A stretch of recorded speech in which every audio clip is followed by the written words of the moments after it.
اس کے بعد اللہ تعالیٰ نے انہیں اہل و عیال کی نعمتیں بھی لوٹا دی، ان کے مویشی بھی انہیں واپس مل گئے۔ سیدنا ابن عباس رضی اللہ عنہما فرماتے ہیں، اللہ تعالیٰ نے صرف انہیں ہی اپنے فضل و کرم سے نہیں نوازا، بلکہ ان کے ساتھ ان کی اہلیہ کو بھی اپنے خاص فضل و کرم سے نوازا، اس لیے کہ انہوں نے بھی اس عظیم آزمائش میں صبر کیا تھا، عظیم صبر کا مظاہرہ کیا تھا۔ اللہ تعالیٰ نے ان کی جوانی کو بھی لوٹا دیا۔ ان سے سیدنا ایوب علیہ السلام کے ہاں 26 بیٹے بیٹیاں پیدا ہوئے۔ یہ روایت بھی ملتی ہے کہ 26 بیٹے ہی بیٹے تھے، بیٹیاں اس کے علاوہ تھیں۔ اللہ تعالیٰ سورہ انبیاء آیت 84 میں فرماتے ہیں، وَآتَيْنَاهُ أَهْلَهُ وَمِثْلَهُم مَّعَهُمْ رَحْمَةً مِّنْ عِندِنَا وَذِكْرَىٰ لِلْعَابِدِينَ۔ ہم نے اس کو اہل و عیال عطا فرمائے، بلکہ ان کے ساتھ ویسے ہی اور اپنی خاص مہربانی سے، تاکہ سچے بندوں کے لیے سبب نصیحت ہو۔ مطلب یہ کہ ان کی جوانی واپس کر دی، مال و دولت لوٹا دیا، اور یہ چیزیں انہیں فوراً واپس کر دی تھیں۔ جسمانی صحت بھی واپس فرمائی اور دنیاوی دولت بھی واپس کر دی۔ امام بخاری، امام احمد اور دیگر محدثین نبی کریم صلی اللہ علیہ وسلم سے روایت بیان کرتے ہیں کہ نبی کریم صلی اللہ علیہ وسلم نے فرمایا، جب سیدنا ایوب علیہ السلام غسل فرما رہے تھے تو ان پر ٹڈیوں کی موسلا دھار بارش ہونے لگی۔ یہ ٹڈیاں کیا تھیں؟ وہ سونے کی ٹڈیاں تھیں۔ اللہ تعالیٰ ان کو غسل کے دوران ہی اتارنے لگے۔ ایوب علیہ السلام نے ان کو کپڑے میں جمع کرنا شروع کیا۔ اس پر اللہ تعالیٰ نے فرمایا، اے ایوب، کیا میں نے تجھے مالدار نہیں بنا دیا؟ اس نئے نازل ہونے والے مال سے بے پرواہ نہیں بنا دیا؟ ایوب علیہ السلام نے عرض کیا، جی ہاں میرے پروردگار، لیکن میں آپ کی رحمت اور برکت سے تو بے پرواہ نہیں ہو سکتا۔ بلا یا رب ولكن لا غنى لي عن برکتک۔ ہاں اے رب، لیکن میں تیری برکت سے دور کیسے رہ سکتا ہوں؟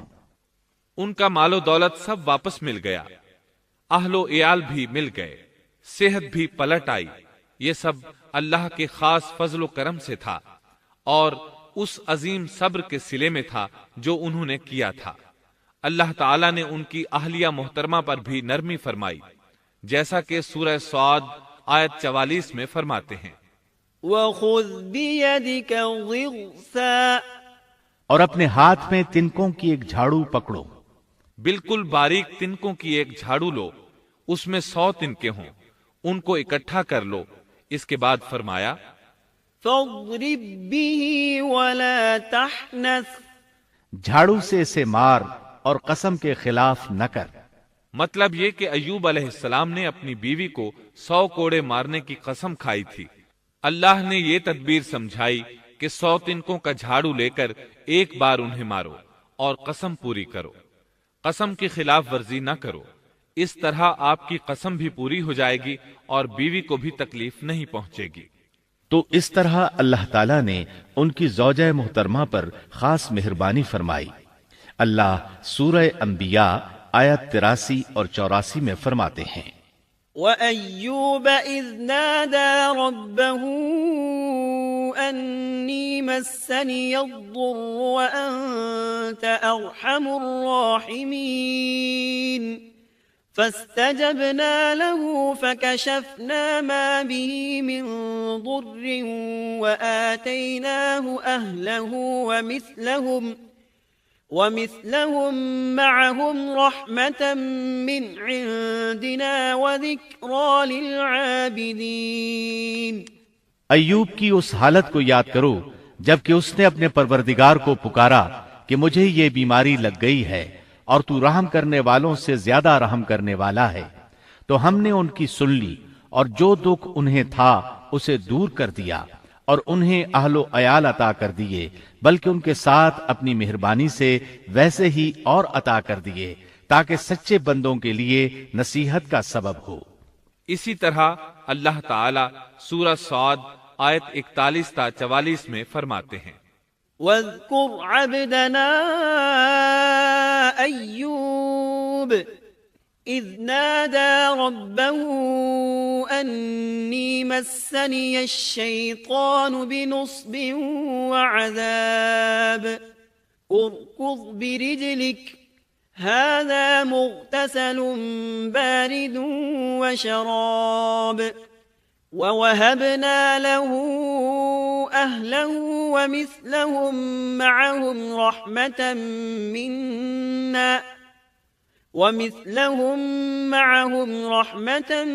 منا وذكرى لأولي الألباب وخذ بيدك ضغثا فاضرب به ولا تحنث إنا وجدناه صابرا نعم العبد إنه أواب۔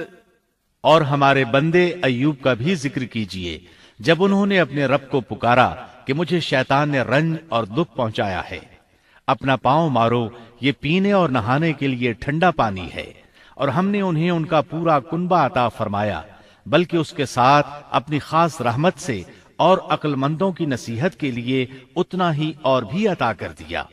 اور اپنے ہاتھ میں تنکوں کی ایک جھاڑو لے کر مار دیں اور قسم کے خلاف نہ کریں، سچ تو یہ ہے کہ ہم نے اسے بڑا صابر بندہ پایا، وہ بہت نیک تھے اور بہت ہی رغبت رکھنے والے تھے۔ یہ ذکر تھا سیدنا ایوب علیہ السلام کا جو اختتام کو پہنچا۔ اب ہم شروع کرتے ہیں یونس علیہ السلام کا قصہ۔ یونس علیہ السلام ایک عظیم اور کریم نبی تھے۔ ان کا قصہ قرآن کریم میں ایک انوکھا قصہ ہے۔ آپ کے والد کا نام متا تھا اور آپ سیدنا ابراہیم علیہ السلام کی نسل سے تھے۔ آپ کا ایک نام ذوالنون بھی ہے، یعنی مچھلی والے۔ النون کا مطلب ہے مچھلی۔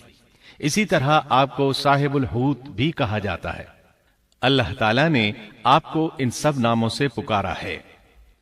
آپ کو ایک عظیم بستی کی طرف مبعوث کیا گیا۔ اس بستی کا نام نینوا تھا۔ یہ عراق کے شمال میں واقع تھی، موصل کے بالمقابل تھی۔ ان دونوں کے درمیان دریائے دجلہ واقع تھا۔ موصل دریائے دجلہ کے کنارے واقع تھا، جبکہ اس کے بالکل سامنے نینوا کی بستی تھی۔ امام ابن کثیر رحمت اللہ علیہ نے نینوا کے بارے میں اور ان آثار و باقیات کے بارے میں لکھا ہے جو ان کے زمانے میں موجود تھیں۔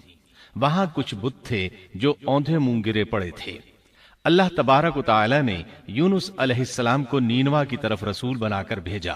سورۃ الصافات آیت 139 میں ہے، وَإِنَّ يُونُسَ لَمِنَ الْمُرْسَلِينَ، اور بے شک یونس رسولوں میں سے تھے۔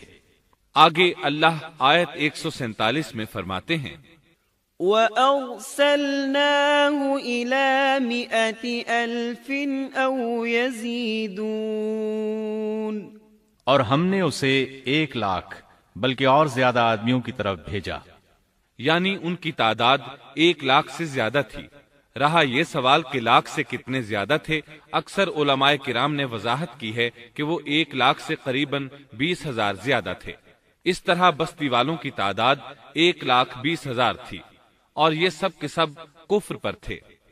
یونس علیہ السلام انہیں سال ہر سال دعوت دیتے رہے، لیکن وہ اپنے کفر ہی پر ڈٹے رہے۔ پھر انہوں نے سیدنا یونس علیہ السلام پر ظلم و جبر شروع کر دیا، انہیں دھمکیاں دیں، مصائب و آلام سے دوچار کیا۔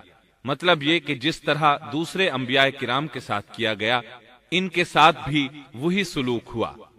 آخر آپ نے اپنی قوم کو اللہ کے عذاب سے آگاہ کرتے ہوئے اعلان فرما دیا کہ فلاں دن تم پر عذاب آ جائے گا۔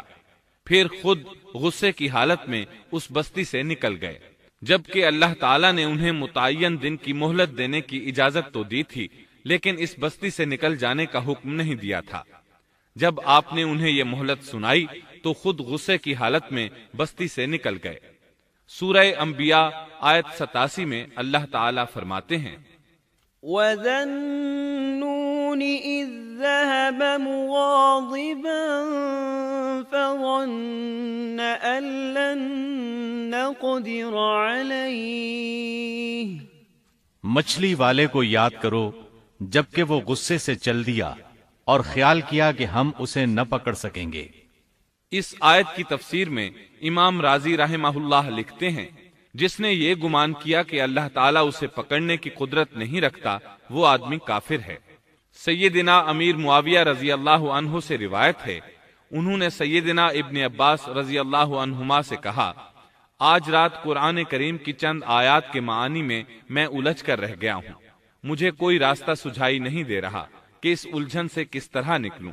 مجھے بس آپ ایسے نظر آتے ہیں جو ان آیات کا مطلب بتا سکتے ہیں، کم از کم میں ان آیات کی تفسیر اور تعبیر نہیں سمجھ سکا۔ ابن عباس رضی اللہ عنہما نے پوچھا، وہ کون سی آیات ہیں؟ سیدنا امیر معاویہ رضی اللہ عنہ کہنے لگے، یونس علیہ السلام کا یہ خیال کرنا کہ اللہ تعالیٰ ان پر قدرت نہیں رکھتے۔ یہ سن کر سیدنا ابن عباس رضی اللہ عنہما نے فرمایا، اس سے مراد یہ نہیں، یہ لفظ قدر یہاں تنگی کے معنی میں آیا ہے، قدرت اور طاقت رکھنے کے معنی میں نہیں۔ اللہ تعالیٰ نے قدر بمعنی تنگی اور قدر بمعنی قدرت دونوں کا استعمال کیا ہے۔ تنگی کے معنی کی مثال سورۃ الطلاق آیت نمبر 7 میں ہے، وَمَن قُدِرَ عَلَيْهِ رِزْقُهُ فَلْيُنْفِقْ مِمَّا آتَاهُ اللَّهُ، اور جس پر اس کے رزق کی تنگی کی گئی ہو، اسے چاہیے کہ جو کچھ اللہ تعالیٰ نے اسے دے رکھا ہے اسی میں سے اپنی حیثیت کے مطابق دے۔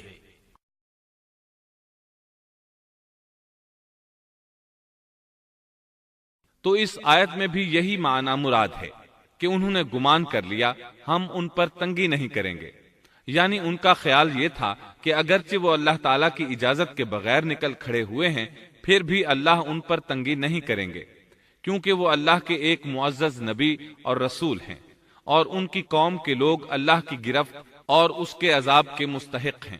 انہی پر اللہ کا عذاب نازل ہونے والا ہے۔ اس عذاب کی خبر انہیں پہلے ہی سنا دی گئی ہے اور مہلت دے دی گئی ہے، مگر وہ خود اگرچہ اللہ کی اجازت کے بغیر ہی چلے آئے ہیں، پھر بھی انہیں سرزنش نہیں کی جائے گی اور وہ کسی گرفت میں نہیں آئیں گے۔ اللہ تعالیٰ ان کے لیے کوئی تنگی نہیں فرمائیں گے۔ اللہ تعالیٰ سورۃ الانبیاء آیت 87 میں فرماتے ہیں، فَظَنَّ أَن لَّن نَّقْدِرَ عَلَيْهِ، اس نے خیال کیا کہ ہم اسے پکڑ نہیں سکیں گے۔ مطلب یہ کہ ہم انہیں کوئی سزا نہیں کریں گے اور ان پر کسی طرح کی تنگی نہیں کریں گے، اور وہ سمندر کی طرف چل دیے۔ انہی دنوں میں عذاب الہی کی کچھ علامات نینوا بستی پر ظاہر ہونا شروع ہو گئیں۔ ایک بہت بڑا سیاہ بادل ان کی طرف بڑھنے لگا، اس بادل میں آگ کے شعلے دکھائی دینے لگے۔ ان لوگوں نے یہ بادل ان متعین دنوں میں سے پہلے ہی دن دیکھ لیا۔ اس کو دیکھتے ہی وہ سمجھ گئے کہ جس طرح سیدنا یونس علیہ السلام نے انہیں آگاہ کیا تھا، یہ عذاب ان پر نازل ہو کر رہے گا، اور جو عذاب سیدنا لوط علیہ السلام کی قوم پر آیا تھا وہ اس کے بارے میں بھی اچھی طرح جانتے تھے۔ وہ بستی ان کی بستی کے قریب ہی تھی، اس لیے وہ ڈر گئے۔ ان کے سردار جمع ہوئے اور کہنے لگے، جیسے تم سے پہلے لوگوں پر عذاب اترا کرتے تھے، تم پر بھی یہ نازل ہو کر رہے گا، جلدی کرو، سب جمع ہو جاؤ۔ چنانچہ انہوں نے اس بات پر اتفاق کر لیا کہ سیدنا یونس علیہ السلام نے بالکل سچ فرمایا تھا۔ اللہ کی قسم، یہ بالکل وہی عذاب ہے، تم اللہ کے عذاب سے نجات نہیں پا سکو گے۔ اس سے بچنے کی ایک ہی صورت ہے کہ تم ایمان لے آؤ اور توبہ کر لو۔ اس طرح وہ سب کے سب ایمان لے آئے، لیکن سیدنا یونس علیہ السلام وہاں موجود نہیں تھے۔ ان کی عدم موجودگی میں یہ سب کے سب یعنی 1,20,000 افراد ایمان لے آئے۔ انہوں نے پیوند لگے کپڑے پہنے اور اللہ کے حضور عاجزی، انکساری اور آہوزاری شروع کر دی، رونے لگے، اللہ سے بخشش مانگنے لگے، پھر اسی حالت زار میں باہر کھلے میدان کی طرف نکل آئے۔